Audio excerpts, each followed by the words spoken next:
Bonjour, la vidéo d'aujourd'hui va vous servir à déterminer si une suite est arithmétique ou n'est pas arithmétique, mais pas en utilisant une méthode graphique, comme vous avez certainement déjà vu, mais une méthode par le calcul.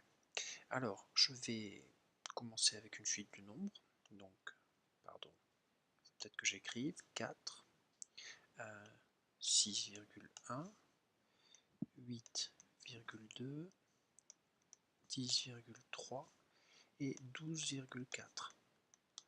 Donc, mon premier terme U1 est égal à 4, U2 est égal à 6,1, U3 va être égal à 8,2, U4 est égal à 10,3, hein, et U5, le dernier terme, est égal à 12,4. Alors pourquoi est-ce que j'ai pris la peine de faire cette étape? Tout simplement parce que dans un certain nombre d'exercices, pas tous, mais dans un certain nombre d'exercices, la suite vous est donnée sous cette forme-là, c'est-à-dire sans préciser est-ce qu'il s'agit du premier, du deuxième terme, etc., etc. Donc moi je décide de moi-même, et tant pis si je me trompe, parce que de toute façon par rapport à la question qui nous est posée, ça n'aura pas d'importance, ça n'aura pas d'incidence. J'ai décidé de dire que le premier terme c'était 4, donc U1 égale 4, le deuxième terme, position numéro 2, c'est U2 égale 6,1, et ainsi de suite. Et pour savoir si une suite est arithmétique, en fait, il faut connaître l'écart qu'il y a d'un terme à l'autre. Je vous rappelle la définition de votre cours. Une suite arithmétique, c'est une suite pour laquelle je passe d'un terme, par exemple le premier, au suivant, c'est-à-dire le deuxième, en ajoutant un nombre, que pour l'instant je ne connais pas, et il faut que je passe du deuxième au troisième en ajoutant le même nombre, du troisième au quatrième en ajoutant le même nombre, et du quatrième au cinquième en ajoutant le même nombre. Ce nombre, on l'appelle la raison. Il est souvent désigné par la lettre R. Donc en fait, pour savoir, par le calcul, j'entends bien, si une suite est arithmétique ou pas, eh bien, il va falloir connaître l'écart qui existe entre chacun des termes, entre U1 et U2, entre U2 et U3, entre U3 et U4, et U4 et U5. Et si jamais cet écart est toujours le même, alors nous aurons une suite arithmétique. Si à un moment il y a un écart qui est différent, mais ne serait-ce que de 0,001, si l'écart est différent, alors la suite n'est pas arithmétique. Comment est-ce qu'on calcule l'écart, pardon? C'est pas compliqué. Donc, je rappelle, vous aviez U1, U1 qui est égal à 4. Décidément, toujours beaucoup de mal. U1 qui est égal à 4, U2 qui est égal à 6,1, U3 qui est égal à 8,2, U4 qui est égal à 10,3 et U5 qui est égal à 12,4. Un petit rappel.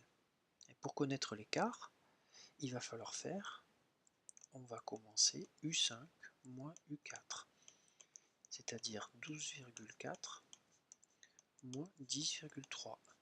Ça, c'est égal à 2,1. Alors j'attire votre attention sur le fait que on commence toujours par, pardon, petite manip de ma part, on commence toujours par le terme de rang, c'est-à-dire de la position la plus élevée, moins le terme de la position la plus faible, le rang le plus faible. C'est-à-dire on fait U5 moins U4, et pas l'inverse. Surtout pas l'inverse parce que ça va avoir des conséquences tout à l'heure sur la conclusion que l'on va donner. Donc là on a calculé le premier écart qui est égal à 2,1.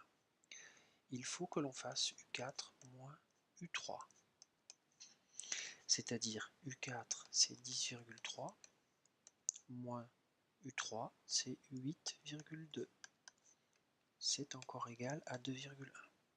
Et attention, décidément j'écris vraiment très mal. Attention, ce n'est pas parce que les deux premiers écarts sont les mêmes que je dois m'arrêter, je suis obligé de vérifier tous les écarts, c'est-à-dire de continuer en faisant U3 moins U2, mais aussi en faisant U2 moins U1. Je suis obligé. Alors, sauf si à un moment, par exemple dans ce calcul-là, quand je fais U3 moins U2, si en faisant U3 moins U2, je ne trouve pas de virgule 1, alors je peux m'arrêter. Puisque dès que je trouve une seule différence, alors ça veut dire que quoi qu'il arrive, même si les autres différences redonnent de virgule 1, à partir du moment où il y a un seul écart qui est différent, la suite ne sera pas considérée comme étant arithmétique. Par contre, tant que je n'ai pas trouvé un écart différent, je suis obligé de continuer. Donc là, U3 est égal à 8,2 moins U2, c'est-à-dire 6,1, ben ça refait 2,1. Donc pour l'instant, ma suite est arithmétique. Et U2 qui est égal à 6,1 moins U1 qui est égal à 4, on retrouve 2,1. Donc, nous venons par le calcul de prouver que la suite est arithmétique. Ce calcul vient de le prouver. J'insiste bien sur le fait que vous êtes dans l'obligation de faire tous les calculs, à condition que vous ne trouviez pas une différence. En fait, la seule situation, la seule fois où vous pouvez ne pas faire tous les calculs, c'est quand votre suite n'est pas arithmétique et qu'à un moment ou à un autre, vous avez trouvé un écart différent de 2,1 dans notre exemple. Voilà. J'attire aussi votre attention, vous le remarquerez, j'avais dit tout à l'heure, je fais U5 moins U4, toujours dans cet ordre-là, U4 moins U3, le rang le plus important moins le rang le plus faible, pareil, U3 moins U2, le rang le plus élevé moins le rang le plus faible, et U2 moins U1. Parce que là, la suite, elle est arithmétique, mais j'ai une information supplémentaire. Et sa raison, R, est égale à 2,1. C'est-à-dire que non seulement j'ai prouvé que la suite était arithmétique par ce calcul, mais l'écart, c'est la raison. C'est 2,1. Alors que si jamais vous faites, je dirais, le calcul, vous ne faites pas attention, vous n'êtes pas vigilant, et que vous faites U4 moins U5. U4, souvenez-vous, c'est 10,3. U5, c'est 12,4. Ça donne moins 2,1. Eh bien, si vous faites tous les autres calculs où vous allez trouver moins 2,1, vous allez dire que la suite est arithmétique et que sa raison R, c'est moins 2,1. Et ce sera faux. Ce sera faux. La raison, elle est égale à 2,1 et pas moins 2,1. J'en veux pour preuve, regardez. La raison, c'est le nombre que j'ajoute. Si j'ai une raison négative, je vais avoir mes termes qui vont diminuer. Or, regardez, je passe de 4 à 6,1. J'ai ajouté 2,1, je ne l'ai pas enlevé. Je passe de 6,1 à 8,2. J'ai ajouté 2,1. Là non plus, je ne l'ai pas enlevé. Donc, faites vraiment attention dans ces calculs à bien faire toujours le terme de rang le plus important, U5, moins le terme de rang le moins important, U4. U4 moins U3 et pas U3 moins U4, etc., etc., etc. Voilà. Donc, c'est la méthode relativement simple pour déterminer si une suite est arithmétique. Vraiment, je me répète, mais je le redis encore, vous devez être vigilant sur deux choses.